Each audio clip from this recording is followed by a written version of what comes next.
All right. Good morning, everyone. Well, it's morning while I'm recording this anyway. I don't know when you'll see it.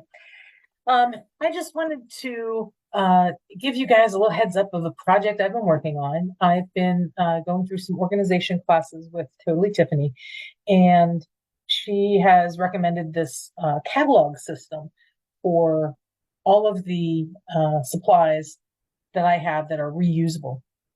Now, she uses the same system for not disposable, but non-replenishable, paper, rads, ribbon. Once you use it on the scrapbook page, you're not going to use it again. But I really liked it for categorizing what I own to remind me of what I own. So what I've done is taken everything that I have, whether it be a stencil, rubber stamps, punches, anything like that, and I've categorized it. So section one is called letters and numbers. And this is where I've got, so this might look familiar to you. This is the CM uh, rubber stamp set that came with a little clear block. So I just made an image of all of the stamps. I just inked it up, stamped it right on this page. And you'll see B1-2. I don't know how well you can see that. Maybe if you zoom in a little. Actually, why don't I bring it closer? This is up here. So there you can see B11, B12, B13. That refers to a binder that it's in. This is my brain. B is for binder. It is binder number one. There are actually two that I'm using. And this is pocket one, pocket two, pocket three, so that I know where these things are.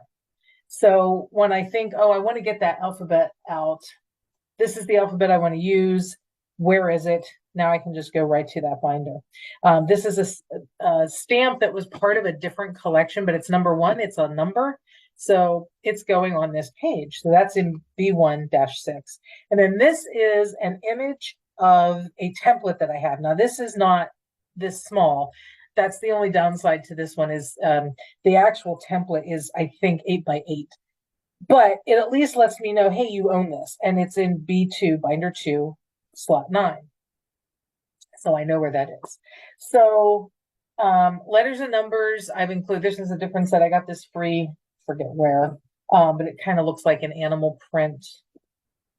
There's another template here. And then these are journaling templates. And I thought, wow, where am I going to put that? So I thought, well, journaling is kind of letters and writing, letters and numbers. So I put them in here. They are 12 inches, and I just made a note of that. Journaling template's 12 inches and where they located. The biggest section is themes. So I categorized all of the papers that I own, and I have them in boxes by theme. I've been doing that for a long time. Now I'm actually matching those themes with where the punches are. And I'll have to say, this worked really well the other night. Now that I've completed well, it's always in progress, but I've completed the bulk of this binder. I was working on a graduation page last night. So graduation is a theme. And you can see here, I've got little tabs on the side where I've labeled graduation. So I was looking for graduation. I opened it up to this page. I knew I needed a banner. I needed a border punch. So I'm looking at the border punches that I have available. And I thought, oh, this one is absolutely perfect. And look, there it is, P18. It's in punch bag 18, which is just up to the side here. And I actually marked that it's a chain border, so I know that it's going to be punched fully out. It's not an edger. This one is an edger, and I have that marked. So it kind of lets me know what's available. So anything that I wanted for graduation is here. And you'll see that repeated. Anyway, I made that page. It was very quick. So I got the border that I wanted, put it back, moved on to the next page. It went very quick.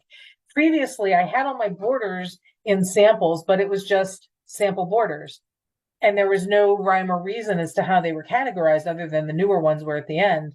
And so I would page through and think, well, does this work? Does this work? You know what? Now I'm working on a graduation page. I go to graduation. So some of the themes, this is animals. So anything that has to do with animals. And I added insects. So I've got a snail. I've got some dragonflies, bees. I've got amusement park, beach and tropical. And here's where you start seeing pages and pages of beach and tropical, but anything that would be there. This one is more of an all-purpose border, but to me it has that wave feature, so I wanted to put it here. These are bubbles, but they could also be like underwater bubbles, so to me that worked. Baby, birthday. Now you'll see there's that same chain in P18, right? It works for multiple collections. So I might be doing a birthday page and look and say, oh yeah, that's there. I might want to use that.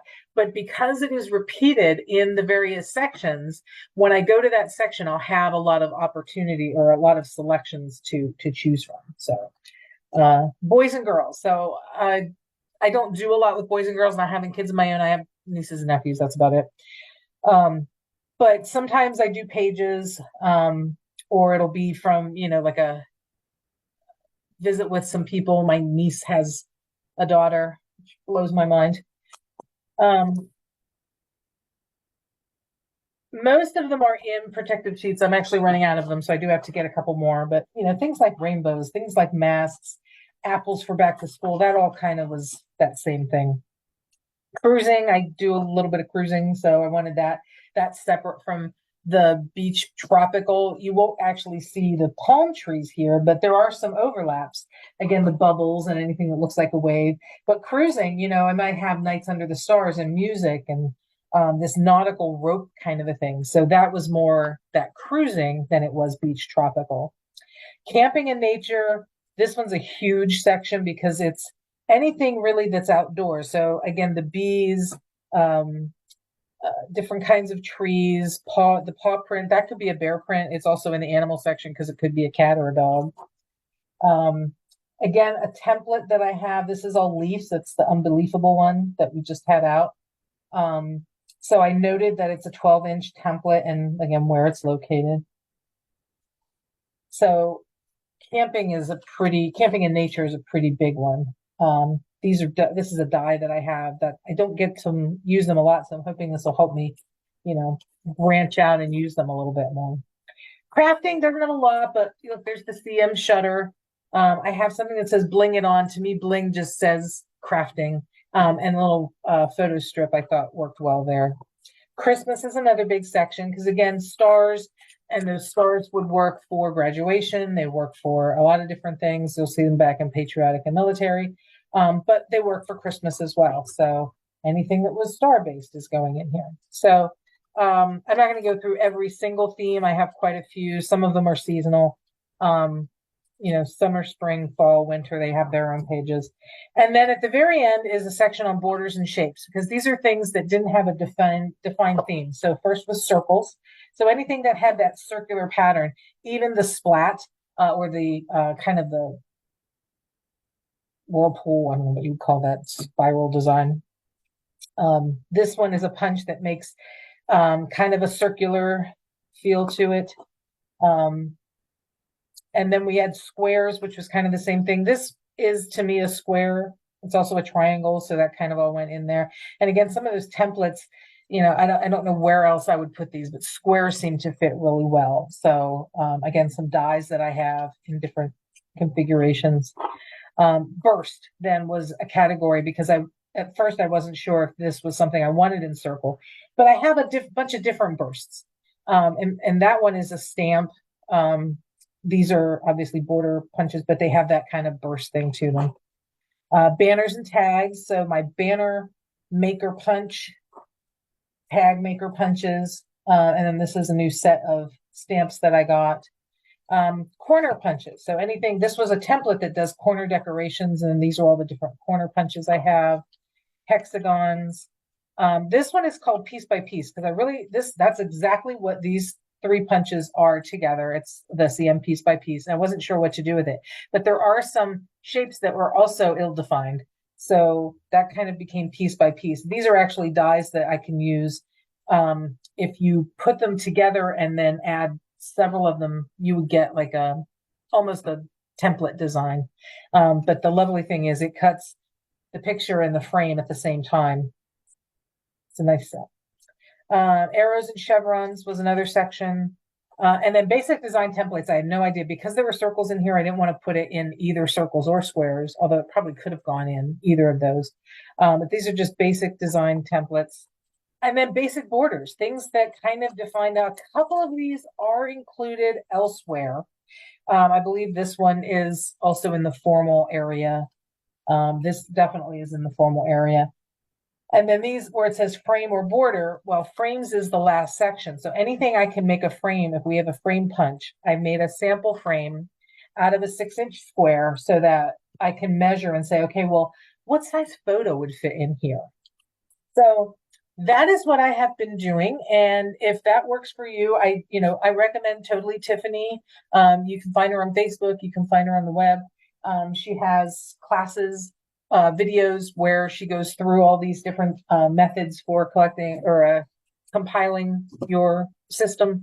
And she has a lot of good tools. You don't have to buy things from her, but she does have some really good tools to use for organizing your supplies. So I hope that was helpful. Talk to you later. Bye.